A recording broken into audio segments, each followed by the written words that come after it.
Most people don't understand how a microswitch works, so it becomes one of the first items changed in a machine.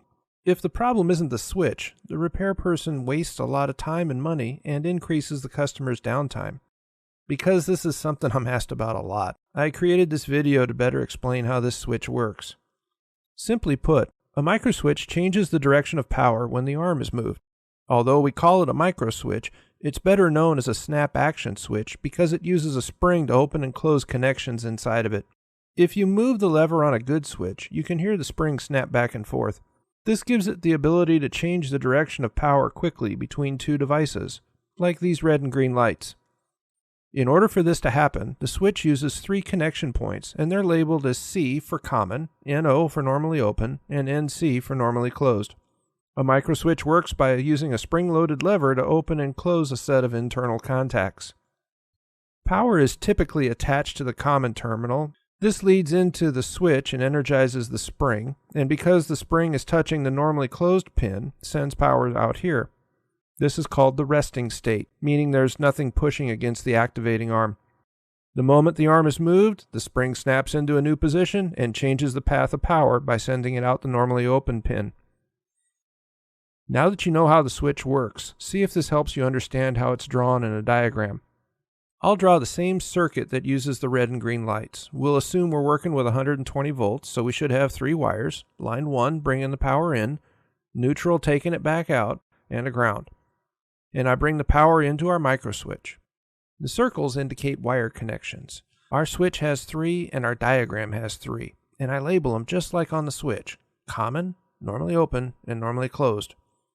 Now we can add 2 additional wires, one from normally open and one from normally closed, and connect each to a light.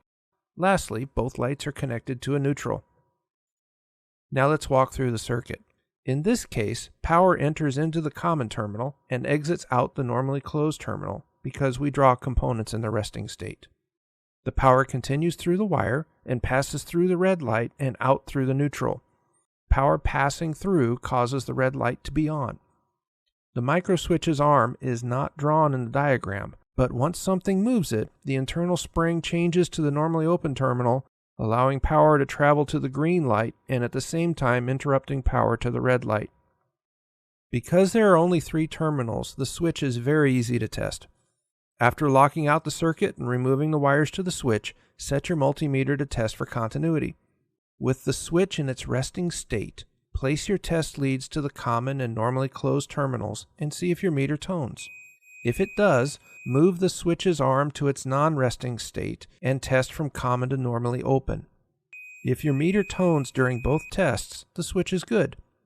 One mistake many people make is taking the switch out of its mounting in order to test. Moving the lever by hand sometimes causes false readings, so always test the switch when it's mounted and use the machine's controls to change states. So there you have it, everything you wanted to know about a microswitch, and maybe a little more. Remember, even small amounts of electricity can be dangerous, so don't work on any electrical devices unless you're certain the power's off and you're comfortable working on it. I hope this helps. Thanks for watching.